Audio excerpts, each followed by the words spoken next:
most of these topics can be considered in this kind of practical light.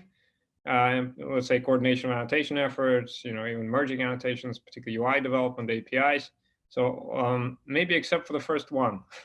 So we can first start maybe with the first one, simply to kind of have a discussion. I don't think it will have a specific outcome in terms of recommendations or actions.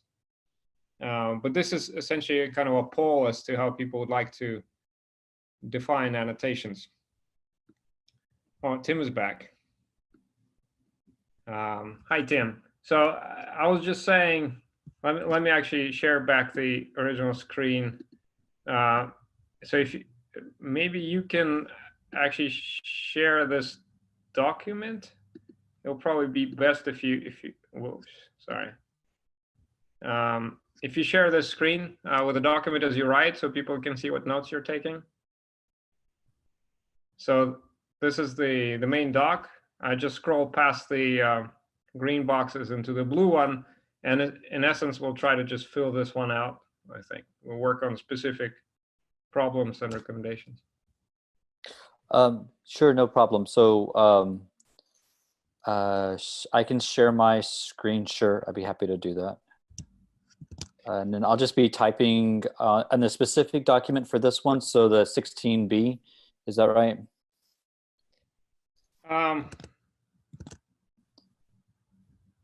Well, share your screen and then I can tell. Sure. I mean, I think the blue box is on. There's only one blue box for the entire session. We could make a subheading there, I guess. So I'm in. Yeah. So there's the document that's beside the link for this Zoom. Yeah, you're in the right document. This is the one for this group, and you can use that blue box as many times as you want if you come up with more than one potential action item. Okay. I will go ahead and put into your chat the document from earlier in case there's anything you want to cut and paste from there. I don't know that there is, but I'll do it just so that you have it. Right. Peter, is it okay if I just take a little bit of notes here and then once we start refining, we'll get to blue? Yeah. Cool. But we definitely, like, half an hour before the ending, we can sort of like focus the notes that we have on the blue box. Sure. Just want to make sure you have time to think without being constrained. Okay. So let's start with the first agenda item. So it's probably just a quick discussion on poll of opinions in terms of how do we understand the annotations? What do we mean by an annotation? If I recorded an annotation, if it's been defined and so forth. And I can kick it off with just like my view. And by the way, since we're a small group, we can also introduce ourselves along the way. So Peter Kharchenko. And so in this thinking through this CAP idea, we thought that annotation essentially in an abstract form is just a label associated with a bunch of cells from a bunch of data sets. That's the stripped down version of it. Right, so it's in essence, it's a recording of a fact that some label was assigned to cells. So that's kind of the very empirical approach that we took. But I know there are other views. So I wonder to what extent these views differ between consortia, between groups, and so forth.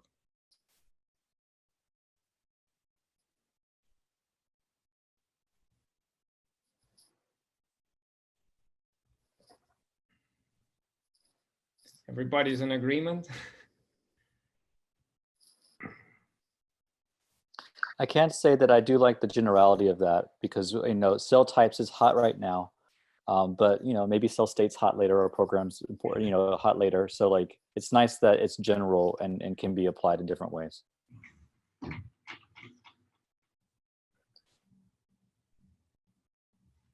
All right, there's clear downsides to that, right? Dave Rogers, I'm working on the data browser, the HCA data browser and portal with UC Santa Cruz. I just want to say that maybe that definition is a little bit general, and maybe you could refine a little bit and say that it's an assertion that somebody is asserting some fact. So there's this. So then there's this, some metadata about the assertion itself. Who asserted it? When did they assert it? And why did they assert it? But what's the support? Do you want to say biological entity instead of cell? So it could. encompass a lot of different things besides cells. Yeah, that's a good point. So we had these discussions, like how do we annotate, let's say, processes, and there it's not enough to, well, at the first glance, it's not enough to describe sort of a set of cells. You need some kind of other feature, let's say at least the pseudotime along them or something like that. It becomes a little bit harder to generalize, but you're right. So it's a biological entity or a feature maybe.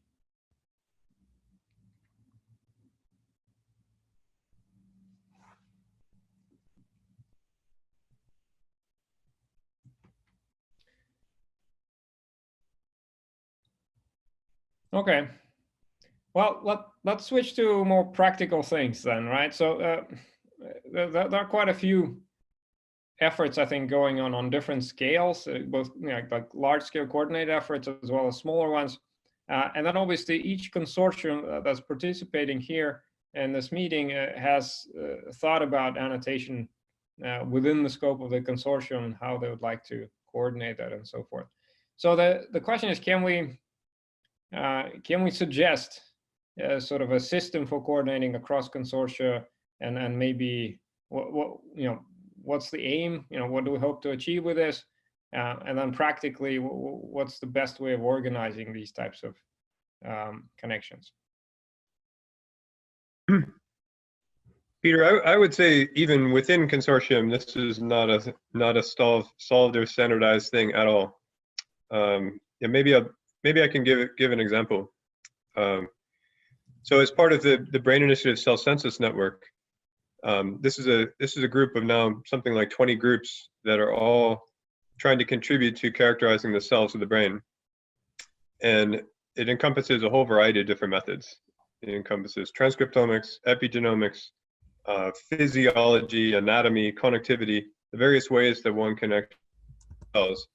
But the omics approach have sort of taken the forefront because of their scale and information content. Seems to be a good kind of framework. But different groups using different methods all come up with slightly different results. And sometimes those can be quantitatively aligned to one another, and sometimes they can't. And there seems to be good agreement up to a certain level of granularity, and then there's sort of modality-centric additional variation that you can easily quantify. And so actually that group, we all decided to focus on one part of the brain, the primary motor cortex, as sort of the ENCODE model, that we would focus on 1% of the genome and everybody try to characterize it as best they could. And putting all of that together has not only been challenging, it hasn't really happened yet. Like, we've got lots of things that work in its own domain, and you can annotate it there. But then actually trying to make sure we're talking about the same entities across all these things actually still really hasn't in many of the cases. So there still is a real need for some way to sort of centralize that effort, even in the same system where we're all looking at the same thing, sometimes on the very same samples. It's not actually easy to annotate in the same way. So let me just try to clarify. So are you talking about the challenges associated primarily with integration across modalities, or even just like within the same, RNA-seq, let's say, that the coordination is still not there? Within RNA-seq, within species, it's quite good. Although you might see different levels of granularity with SmartSeq versus 10x, for example. But those things can actually be well aligned. It's when you start to really kind of cross modalities, like you're doing physiology compared to the transcriptome, or you're doing connectivity, and a mechanism for actually mapping across the different classifications that come from the different methods hasn't really been developed yet either.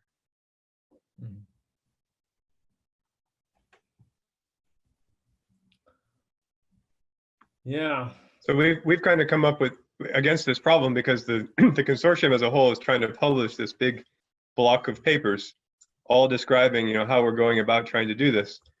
And ideally, we would have come up with this great synthesis. Everything makes sense, But in practice, it's been too big a problem, and we haven't had also kind of the mechanism to capture the annotations, which this maybe provides.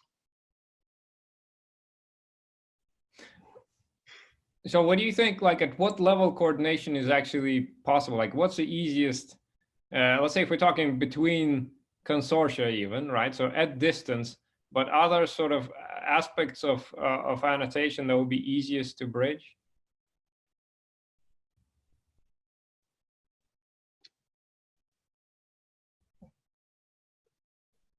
I'm thinking, Well, I guess, yeah, go ahead. Yeah. Just for example, I'm thinking like maybe if you just kind of narrow it down, saying that it has to be RNA-seq and it has to be within, you know, a certain range of like major cell lineage, right? Would that make it easier? Yeah, I think so. I think it's quite feasible there. And do you have a sense practically how this could be achieved, or?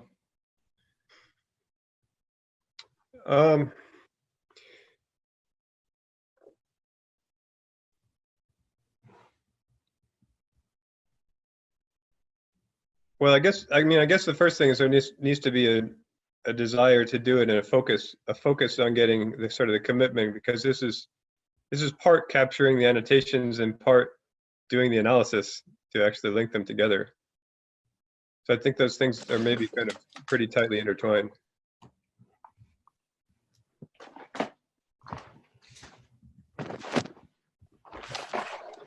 Well, I guess what we're discussing sort of the organizational aspect, right? So if we want to tackle this issue, let's say, you know, there are groups within HCA that are working on the brain that are not part of BICCN, right?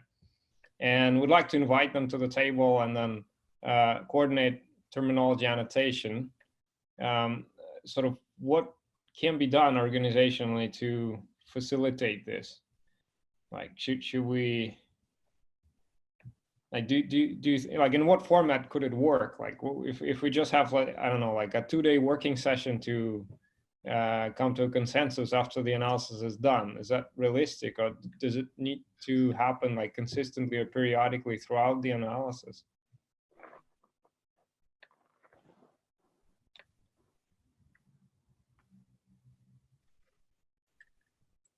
I guess it depends on whether you want to focus on a constrained set first to kind of set a paradigm, or if you want to try to open it up to a broader set of a broader community right out of the gate.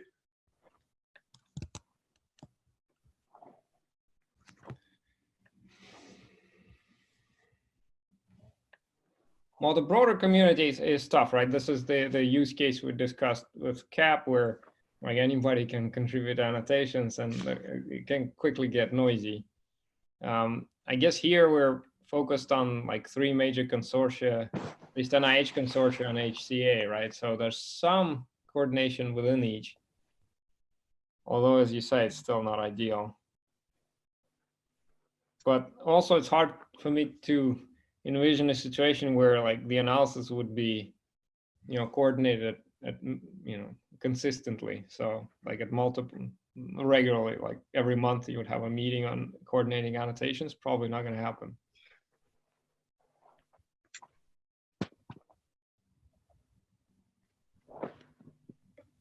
I mean, what do you see as the, or others too, what do you see as the ideal scenario to, at least as a test bed for something like this?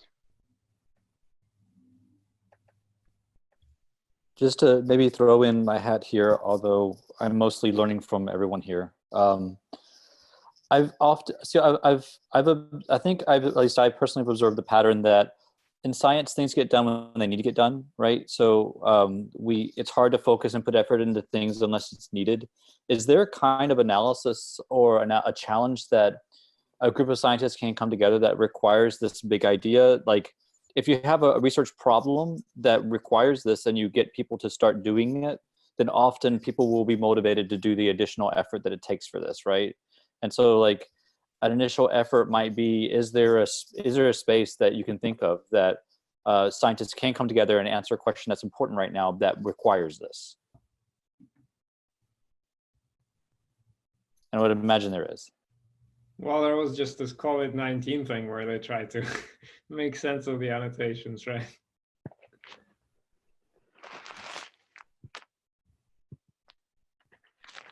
Yeah, so on that,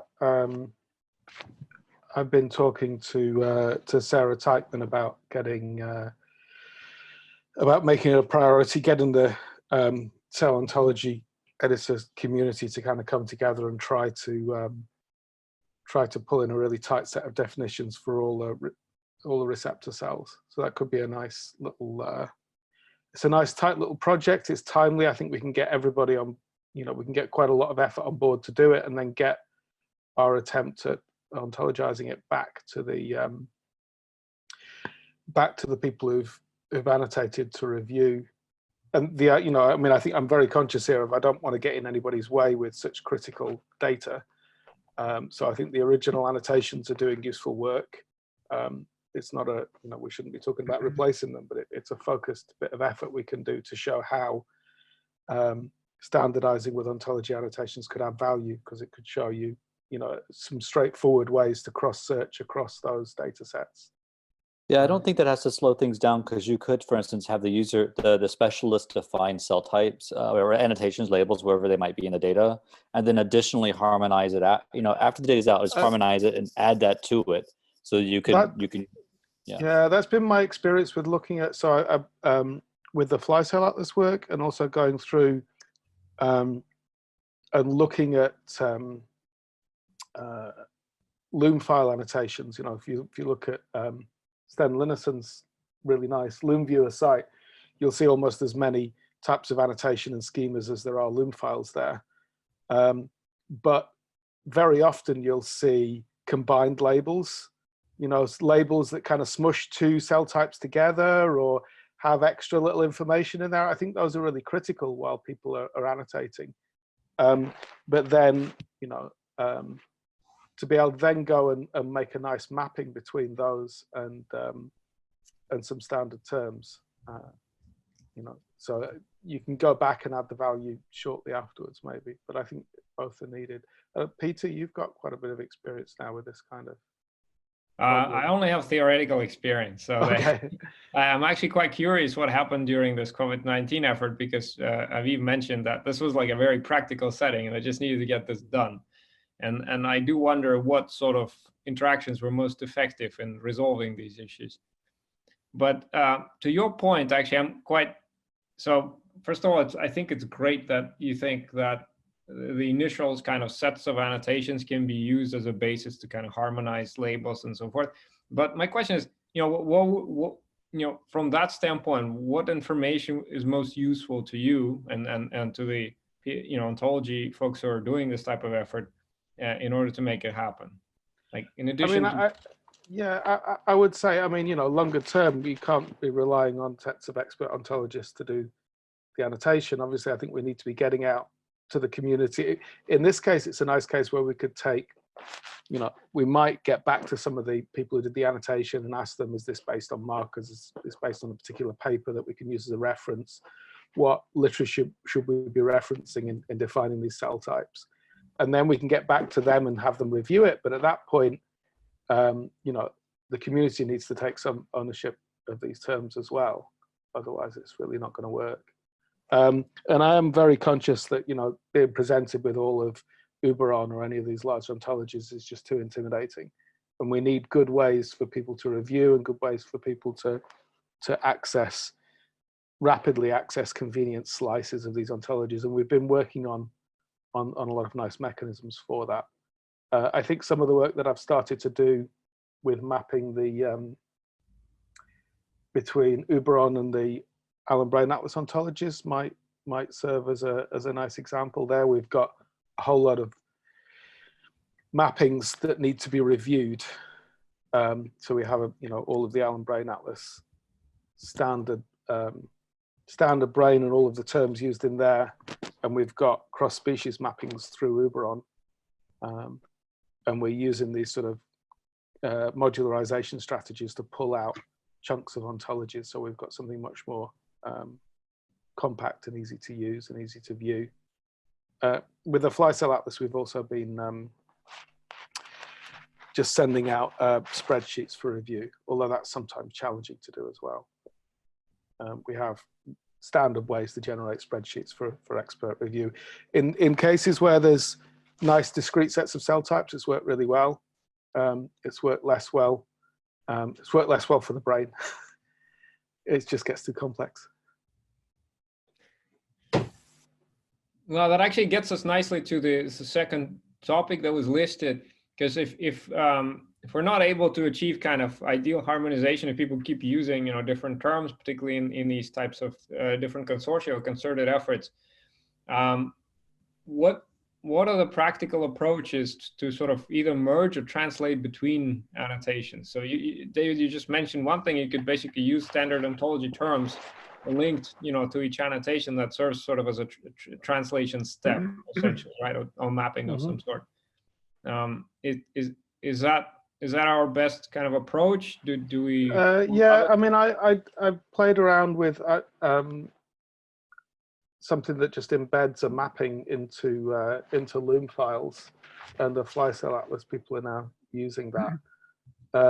That's actually Steinert's group in the Netherlands, in Belgium, and they've developed a way of storing clustering information in Loom files as well. So we can annotate onto clusters as well as individual cells. But that's, and there's a little mapping library that hooks into the ontology lookup service at the EBI, so it allows you to do some closure queries, and it allows you to do some, so you could say, in one of the examples we've used, there were half a dozen different types of glial cell, but you could just do a grouping glial cell query. It also pulls in synonyms, so alternative names, which you can query on. So I think that to me, the appealing thing about that is it embeds with a bunch of tools directly into the files that people are using for analysis.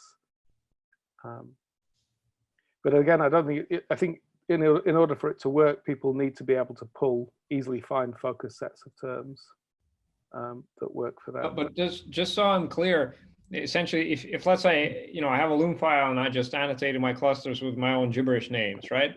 And then somehow, are you suggesting that we would have basically a second annotation layer that is purely standardized using standard ontology terms, right?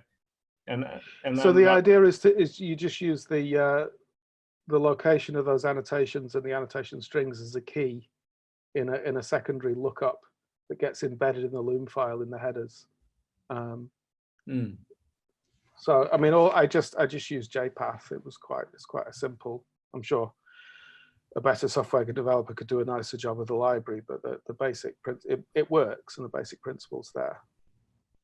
So I think I am really convinced it's important to keep the original annotations and to have those clearly visible on top of any ontology mappings. So the ontology mappings, they're of the original terms, not of these original cells. Yeah, but it's just so. That's often really useful when you have, a lot of people annotate in Loom files. They annotate directly onto the rows. So, or is it the columns that are cells? I forget which way around it is. So they annotate directly onto that. So then you have the same label, 1,000 times in there, and you want a nice compact mapping. So in this context, for this key on a row mapped to this ontology term, it's flexible enough.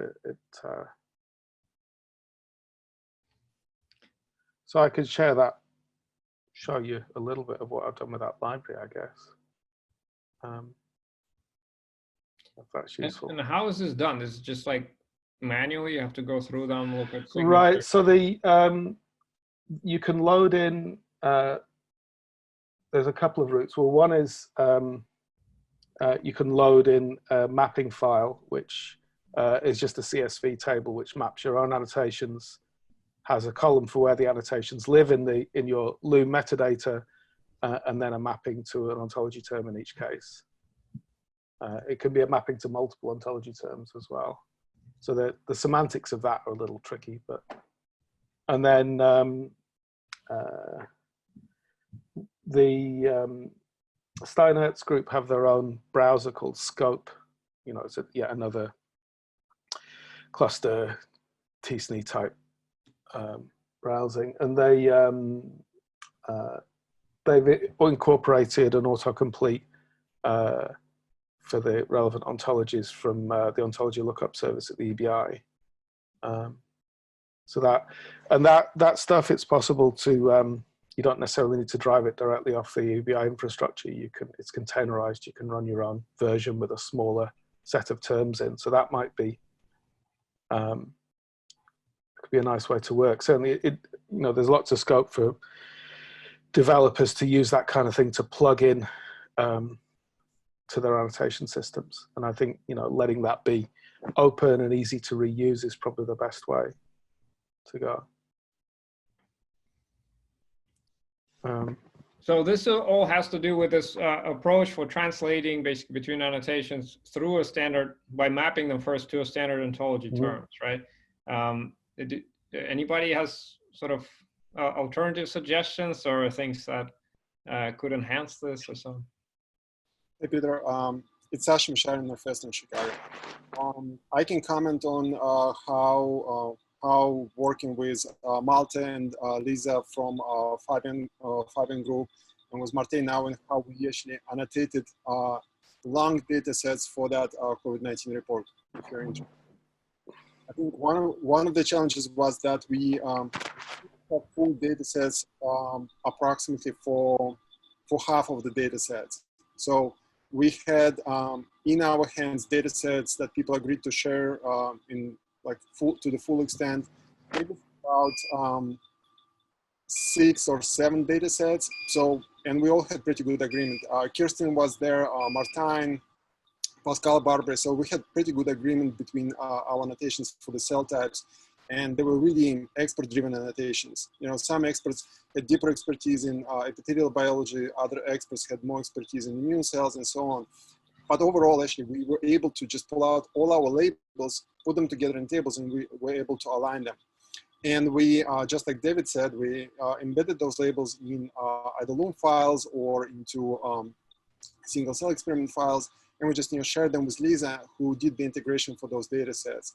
And we had just very coarse levels, you know, like epithelial, and then within epithelial, we had airways, basal cells, coapsulated. So just some very basic ontologies. And if people had more detailed annotations, you know, if they felt like experts to annotate those cells even deeper, we just were adding freestyle levels down to this. And if you were unsure about the annotations levels, you would just leave it at the upper level. And surprisingly for us, even at this very coarse level, we actually, after integration, we saw that all the well-annotated data sets mapped very well.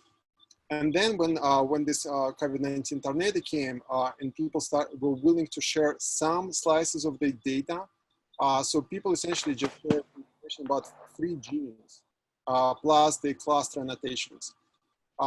We were able to map it back manually, unfortunately, back to at least some coarse levels of annotations between different lineages. So this is how it worked for us. I think that if we have just some basic annotations between the labels, and then we have some sort of data-driven, I don't want to call it ontologies. If we have just some sort of data-driven coarse levels of agreement between those ontologies, we can then propagate it down to hopefully eventually developmental lineages, because those are the only true ontologies I think that we can have. Okay, and so I guess sort of trying to distill the sort of the effective path from this, right? So the data was shared with coarse-grained annotations, and then I guess some data sets with fine-grained. And in essence, you checked for agreement of coarse-grained, right? And then kind of remapped, I guess, the fine-grained. Is that correct? We were not able to remap fine-grained for the data sets where people shared only 3 genes with us, right? Because we didn't see the full data set, so we had to rely on the annotations. Oh, wow, okay. Yeah, I mean, the situation was less than ideal because as people mentioned during the presentation, most of those data sets are unpublished data sets. So we really had, you know, 6 or 7 data sets in which we were able to build, you know, agreement annotations, and all experts agree on those, right? But for other people who were sharing their data sets, and particularly actually Stein's group shared their data set, which was developmental data set, where everything is hot and fluid and cell ontologies move very quickly during developmental stages. It's really hard to annotate those. So again, to some extent, mapping to the core cell level, you know, let's say, this is epithelial lineage, this is mesenchymal lineage, and we do in epithelial lineage during the, let's say, fetal, right, fetal development. In contrast to adult lung, where we actually see abundant, well, where we predominantly see expression of AC2 in epithelial lineage. So I think this was our experience. This was certainly less than ideal experience, but one obvious idea that came out from this effort is if we have X data sets with those fine-grained annotations, then obviously there can be a model that can be trained on these data sets, and this model can be shared with other groups, and they can just run this model on their data sets, so we actually know how their clusters agree with our clusters. And I think this would be valuable because then people actually can share some slices of information without sharing the full data sets. I think that might be a helpful way to move forward and to overcome some of the obstacles related to data sharing. Did I explain this clearly?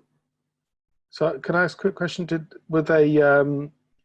Was there shared agreement about the criteria for these for cell typing? So based on particular agreed marker sets, or?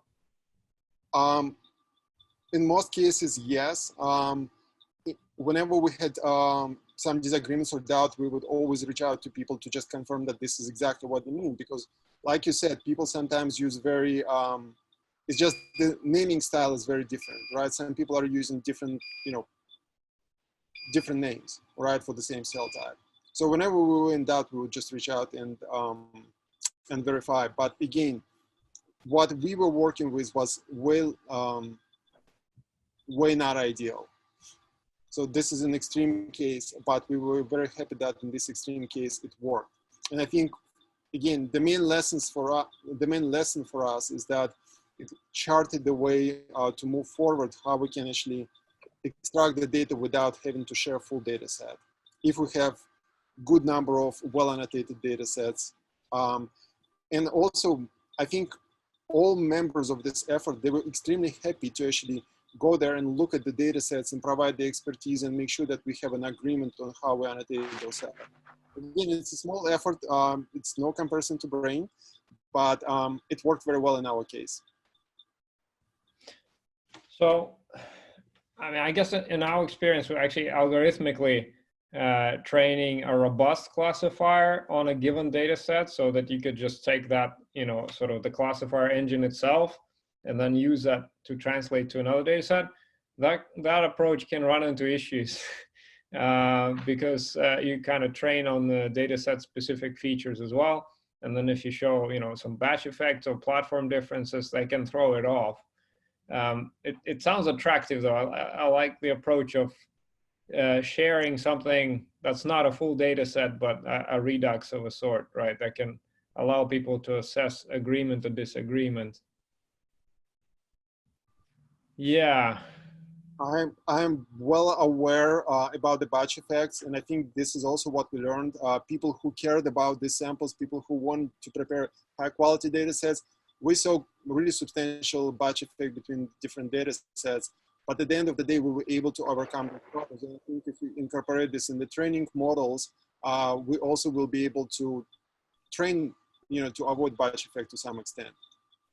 Or maybe even incorporating the sample prep into the training model, or collection site, or the collection conditions, whether it's biopsy, autopsy, or postmortem material. We can incorporate this in models. So let me try to kind of frame it in a blue box sort of sense, right? So if we were thinking about suggestions for these, let's say, consortia, right? Would it make sense perhaps to have some kind of I don't know, a service essentially that would allow you to kind of evaluate your annotations against other groups' annotations, even if you can't see their data set?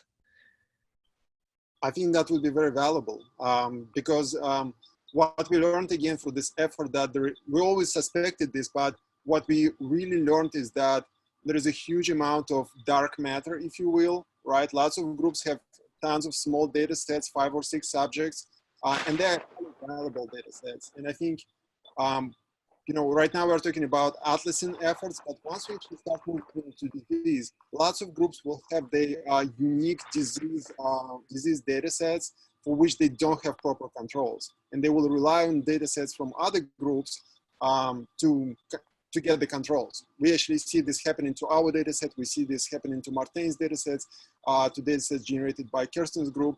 They're constantly being reused as controls by the groups that don't have proper controls. I think having this as a service would be extremely valuable.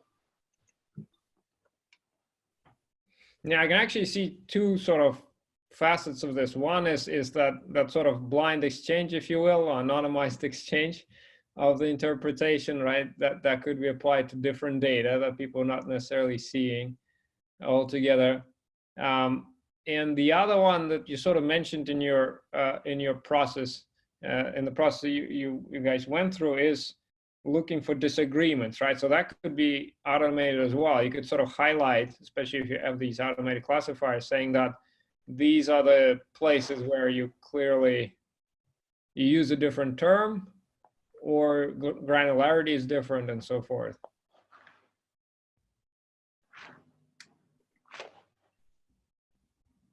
What about a process, like thinking about just like a community process, if you will? So again, focusing on, let's say, HubMap and HCA, right?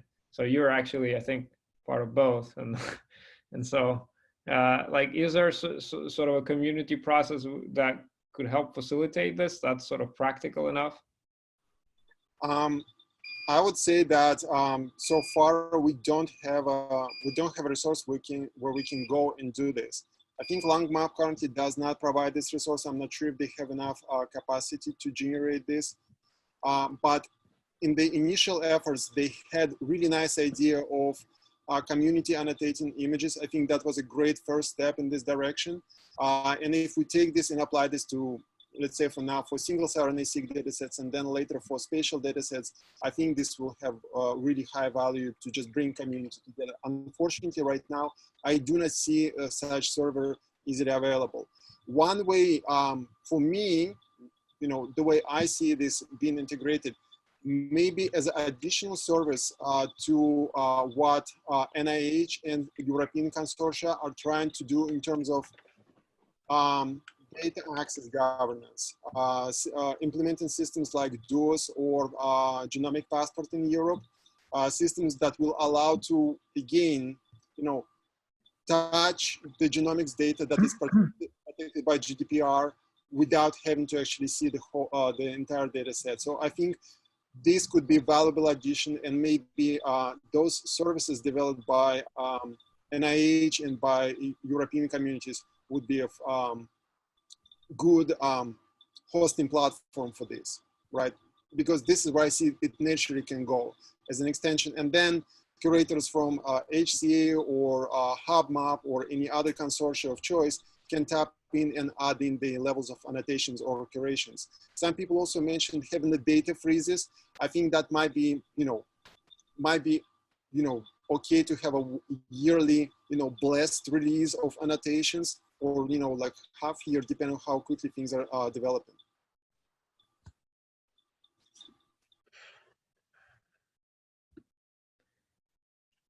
Any other comments before we go to tools and formats? I guess we're touching on the tools already, but.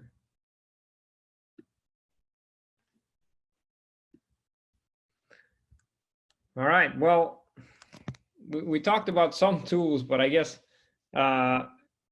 any sort of, so there are a number of user interfaces that exist or that are being actively developed.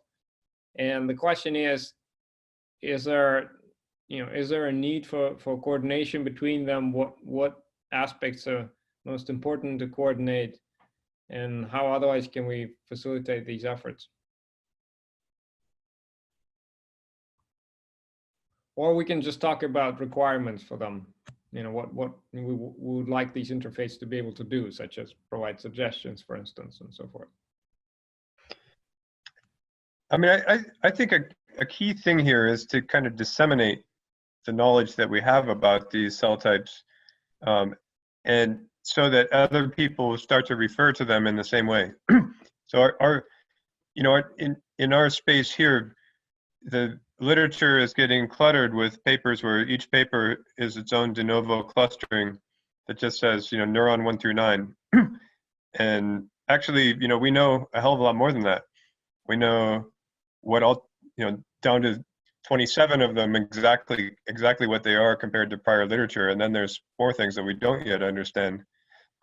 But we need the tools so that people can map in and transfer those labels, so that we can kind of quickly get out of this space of de novo clustering into adding to it, or iterating on refining it, but not sort of reinventing the wheel constantly, in my opinion. So that's one of the main purposes of doing this annotation in a community way, is so the community starts to use that as well. And then so can we distill it down to like a specific scenario? For instance, is it like having one data set that's annotated one way and having another data set on which labels are being transferred, or is it more complex, like for these tools?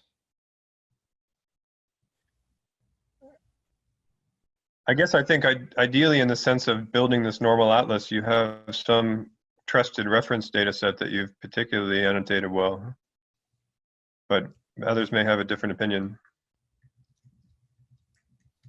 And that can change over time, right? That can iterate, like build to the genome, that maybe you redo it and re-annotate. But hopefully, if you've got really high quality data sets, you're not going to be wholesale doing any major modifications. But Ed, it almost feels like for the scenario that you mentioned, that it's less about the reference data set, even though that's important, and it's more about the usability and the mappability or applicability of the known annotations to one's own data sets, right? Like, would a scientist be more motivated to use the annotations given an example, or given that you will actually map the labels to their system and suggest things, right? I mean, I don't know. Well, they also have to identify the data set, right? That there is the well annotated reference, because it's not always obvious. Could I say something? This is Carol. Hi, I've been listening in. I feel like we're doing a lot of talking about the reference data set and annotating, different ways of annotating people's data sets. It seems like this is a proxy for having a good definition of what those annotations are. So if you want people to adopt the same types of annotations, so you have some consistency in the literature so people know what they're talking about, it seems more like it's more about good definitions. Anytime you run something, there's a definition of when you give a certain annotation. And so I think having a reference data set is okay, except there may be other people who are using different platforms to assay these types, and they have to be able to translate. And you may not have a reference data set for that yet. So building on those definitions seems like the most important thing to me, or documenting those definitions. Just a thought. Yeah, I think there's an interesting question about whether and there's maybe a fuzzy line between recording a definition and recording a set of evidence for how an annotation was made. I guess, ontologies try to store some kind of canonical definition. That gets hard to do when it gets down to the marker level, which markers to choose, what's a minimal marker set. But when we make these annotations, we can at least make sure that people record what their annotation was based on in the marker, so at least that's traceable. But I mean, it's the formalisms can be pretty similar, but the intent is slightly different. Does that make sense? Yeah, I think it comes to mind. I think example Xiaowei Zhuang mentioned in maybe it was spatial session, that if you're actually looking for markers for, let's say, spatial transcriptomics for spatially resolved methods like MERFISH, a lot of times the markers that are obvious in the RNA-seq are not so obvious there, and the other way around. Like some of the genes that barely show up in RNA-seq are very prominent in the single cell, let's say merfish and so forth. So that can be a little bit deceiving, especially if it's taken as a sort of axiomatic definition. But at the same time, yeah, it would be nice at the end to have an explanation rather than only a set of examples.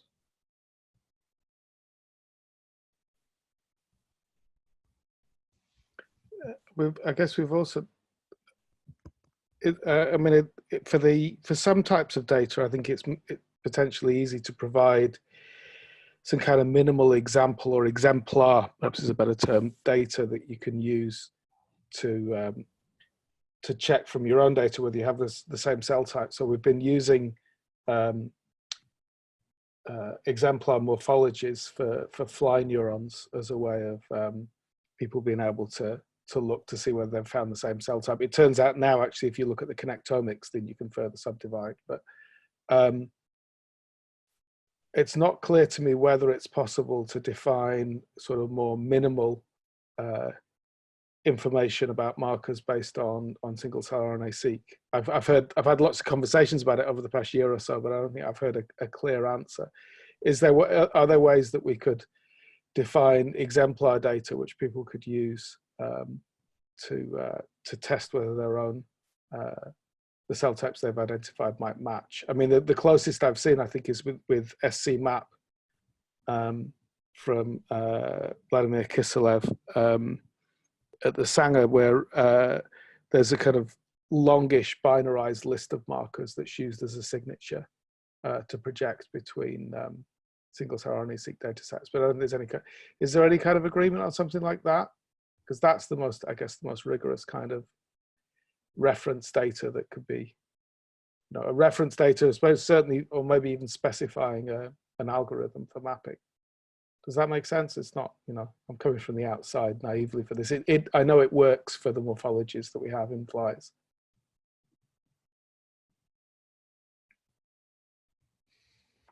Maybe I'm getting too off topic here.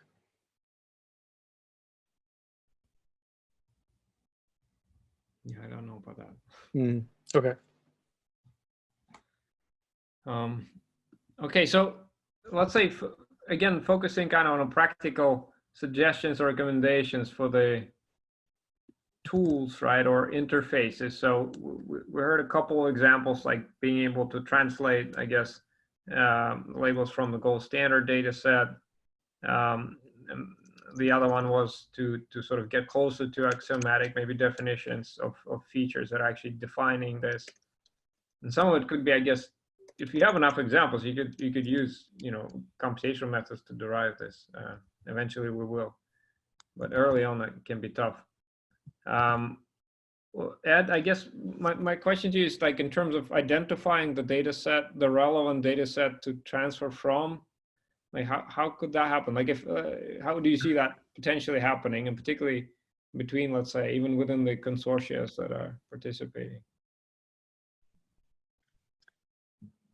Well, yeah, it's a good question. I mean, in adult brain, I think the Cell Census Network is doing a pretty good job of, centralize that effort into a couple of the big center projects that are just doing, very dense coverage.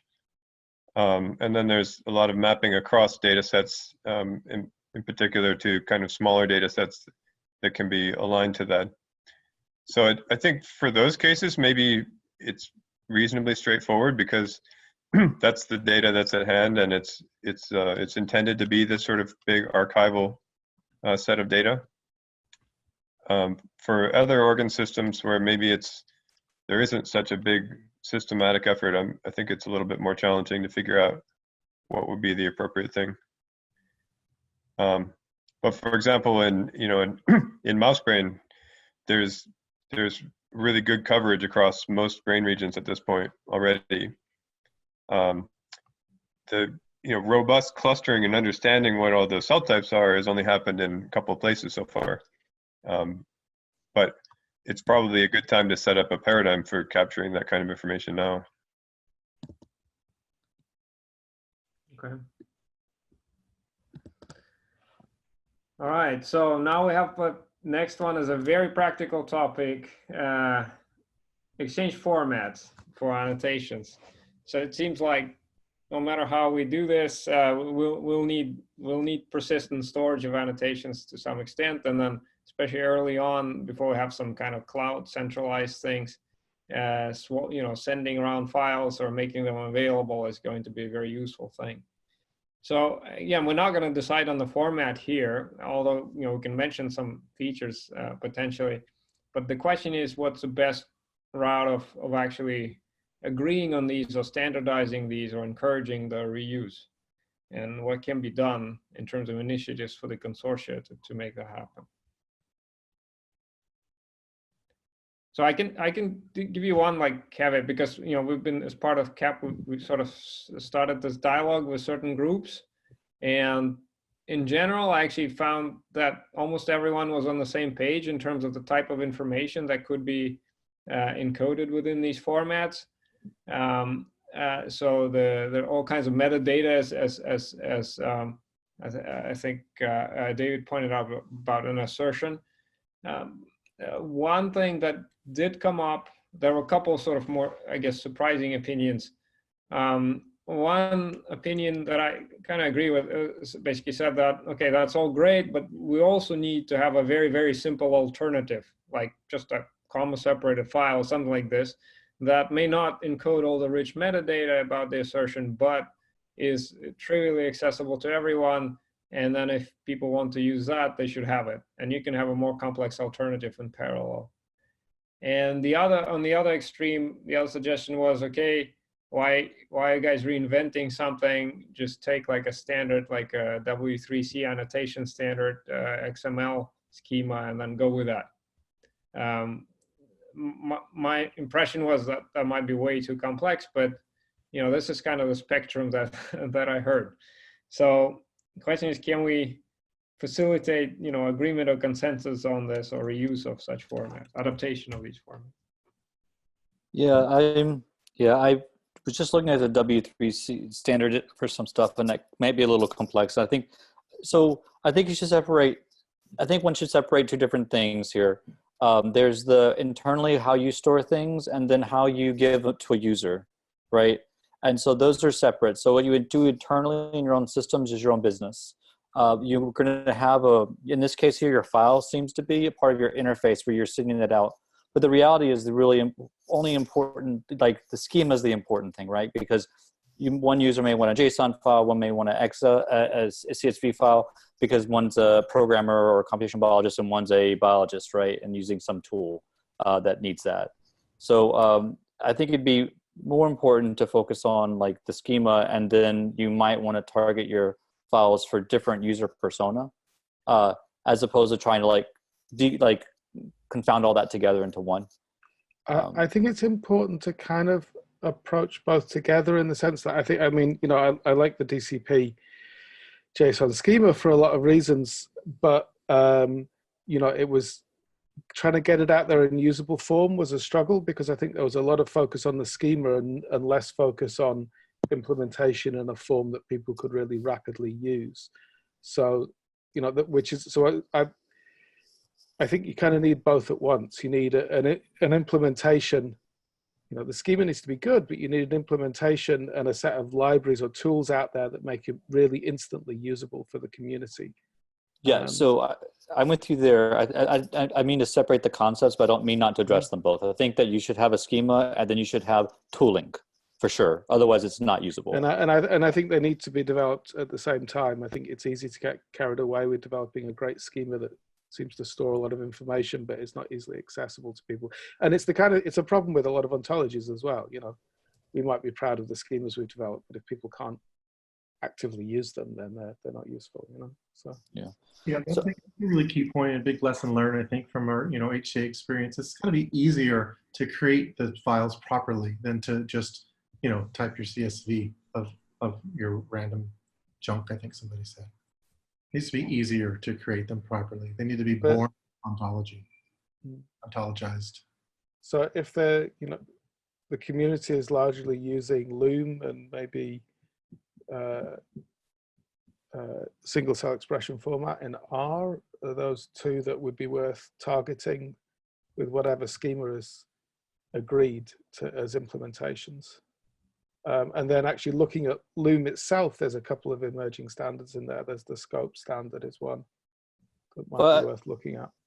I would say that it depends upon who you're talking about. So if you're talking about sending these to a computational biologist, sure, Loom or H5N of some sort would make sense.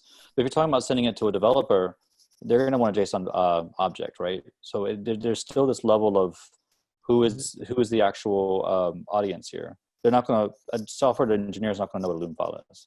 Yeah, sure. I think actually, but quite a lot of efforts on Loom now have focused on putting JSON in the headers and having most of the metadata live there, so that the two can work together reasonably nicely in that sense. Yeah, but that also, once again, requires you to know Loom. Like, you could just give them a JSON file if that's the case, right? But this is for later discussion. I think what we're really supposed to be talking about here is sort of like, how do you move it forward? And so maybe a how answer, Peter, is something I was thinking about a lot with recent works on looking and thinking about releases. Was that wouldn't it be great if every release released the annotations, because they're so important, but release them in a special way, like in these data exchange file formats? Because if that was the case, then if consortia committed to doing that, then we can work out the file types for sure and the tooling for sure, but then there will be that's how you would get the annotations, right? So that I think we can move to the blue blocks and actually fill that out, because it seems like there's specific recommendations. How do we basically agree on the consensus formats, on the exchange formats, right? And how do we facilitate it? So you just provided part of an answer of how to facilitate this. And David provided the other part. I think is important. So we have to have tools for them to be able to, let's say, read and write them at least. And if we agree, between, let's say, major consortia to release at least annotations in these formats, and that's a huge step towards facilitating their reuse, right? So I guess a recommendation would be to, I don't know, have like the special interest group or whatever it's called, connecting these, the stakeholders across the consortia to just technically agree on the format and then agree on between data coordination centers to release their annotations in that format. Do you agree? I think it's worth, if you want to start from scratch and argue over the ideal schema, it would take some time to come up with something and some time to come up with an implementation. Whereas we have Loom versions for the experiment metadata. We've got Loom versions of the DCP JSON schema. But Loom, so I'm a little bit confused. Loom is actually doing everything. It's a container that has, molecular data and so forth. It's not really delivering annotation per se. For instance, if I had multiple annotations for the same data set, right? So you could actually do that in scope. The scope version of the scope extension to Loom files stores, you can store multiple clusterings and multiple annotations, and it uses the JSON headers. And they've actually it uses the headers to store JSON to do that, and they've got libraries to extract it. They actually work with Sten Linison to increase the header sizes to allow it. So it's right. I would be more comfortable in talking about what file formats and stuff like that are needed once we get into the guts of this, because that makes sense. But if you're trying to web exchange, then they're too big and bulky, and I think it really depends upon the use case and stuff like that. Even though I do see value for computational biologists. Okay, I completely agree that it's really important to collect the set of use cases, and I'm probably naive about some of those. No, I think you got it dead on for computational biologists. I just think there might be other user persona, like portal engineers for software, that are trying to exchange annotations between each other, and those might be more resolved and smaller and need I to be guess lightweight. what would the annotations be attached to in that case? Identifiers for data data sets and cells. Yeah, in that case, you need universal identifiers for that. Yeah, there's lots of fun stuff to do. So I have consortia, right? If we're talking about at least encouraging consortia to release this, annotations in this format. So each consortia actually defines the data set IDs within themselves, I think, already. They're not universal, but they're consortia wide. At least namespaced. Okay, at least namespaced. That's good. Yep. So yeah. So I have. So sorry to push you at this point. I know I'm not a moderator here, but I'm trying to get the blue box done. So feel free to jump in and put your own words here, of course. But I have Peter so far. How do we agree on would it be a standard annotation format?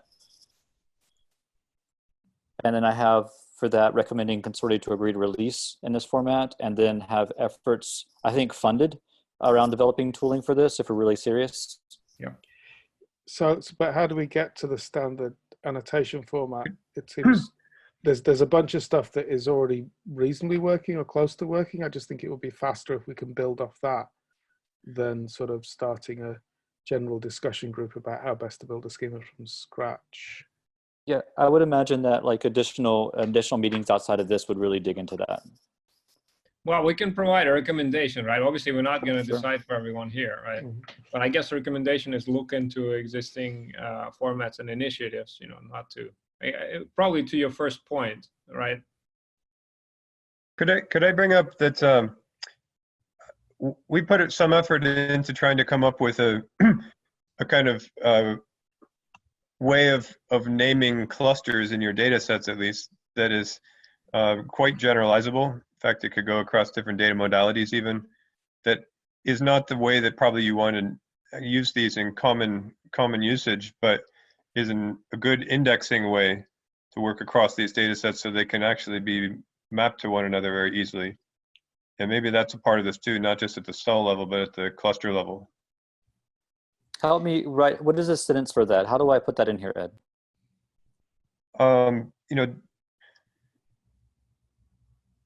Develop standard naming and indexing systems for transcriptomic clusters.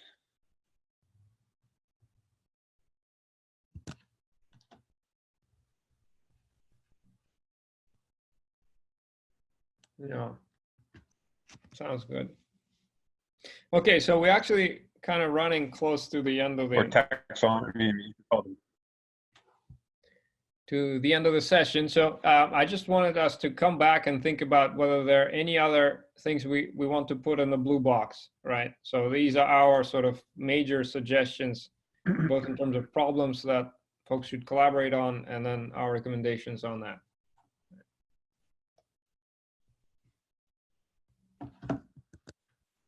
What else was actionable that we heard in our conversations? There must have been more than this.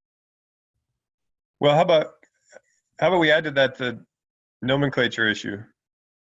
I mean, this is totally unsolved for how we're going to name these entities in a consistent fashion.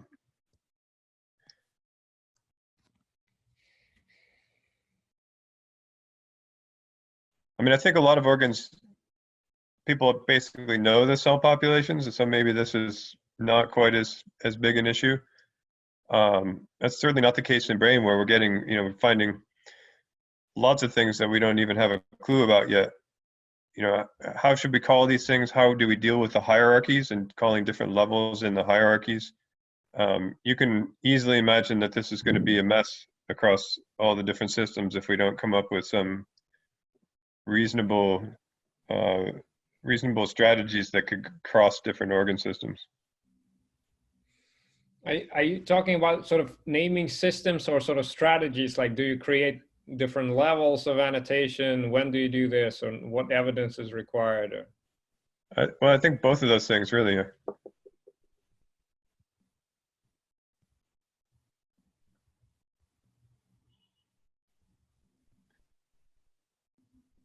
And in terms of sort of facilitating this, right, in terms of actual, things to do, what would that entail? Again, having like a focused example effort, or having sort of user groups across consortia that do this together?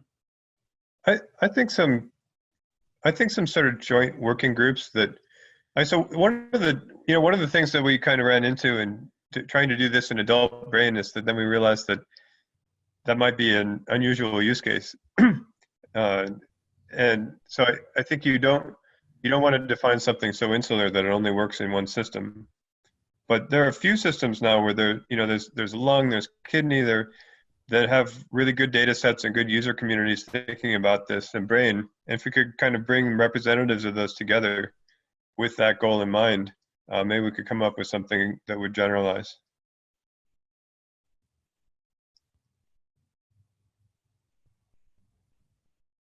That's just my thought on the subject.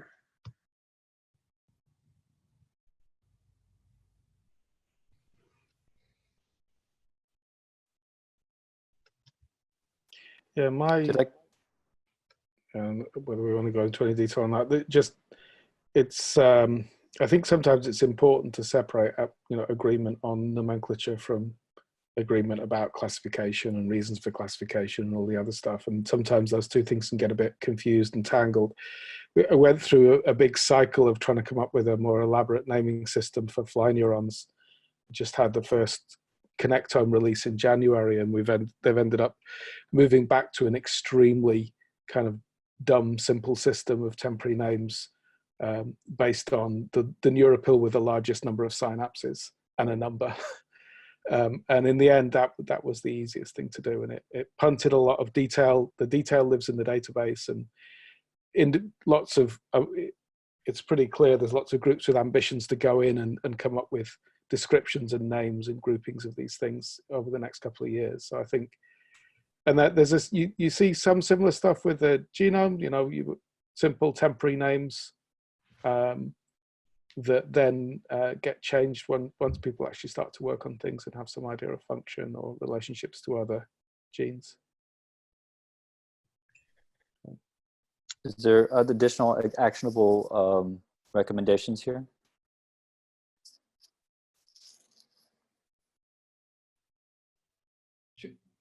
Shouldn't this be coordinated with ontology efforts? I mean, it seems like this is very much related if you eventually want to translate it to ontology. Yeah, I don't want to spend my life talking about nomenclatures if I could help it. Okay.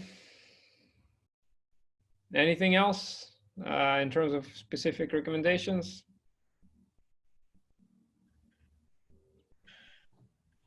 Could people put if you're interested and continue to follow up, can people put their names and their email, the consortium they're with, and maybe an email here in the document? Yes, please do. And I think we have very detailed notes. Thank you, Tim, and a nice summary here. So if you have other points to add there, please feel free to go in and add to the document. And I think otherwise we're done. We have do you want to specify when your next meeting is, or shall I just put your email there and tell them to contact you? Is this a regular thing? It's a part of the blue box is to ask what our next meeting is. We should be honest with it. If there's not one, there's not one. Well, I think it will happen anyway.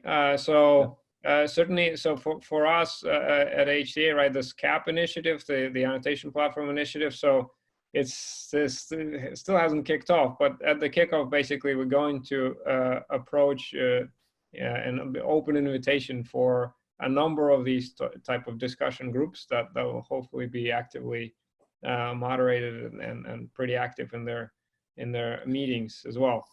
And a lot of topics that we discussed here related to tools, engineering, as well as kind of nomenclature and annotation of specific tissues and organs will probably be within that effort. Okay, I'm certainly interested in that. I'm wondering, Tim, there's also some overlap with some of the maybe red box calls or something in the HCA DCP. Do we need to worry about sort of redundant effort here? We've all got too many meetings. Can they be somewhat merged? Yeah, no. Well, certainly when the CAP program starts off, if there's a large overlap of those groups, we'll make sure that we're using those meetings wisely for sure. So just point that out as we go. But you know, that bit, you know, if Peter finds that time a useful time, we can take it over. And if not, we can just make sure that we have the right velocity. I think there's a lot of things that the portals group is going to start talking about, but I agree with you. I don't want too many meetings. Maybe for this strategy here, Peter, is just maybe we can just ask people. I'm just trying to think about the next meeting thing, and I know it sounds like it's open, which is perfectly fine.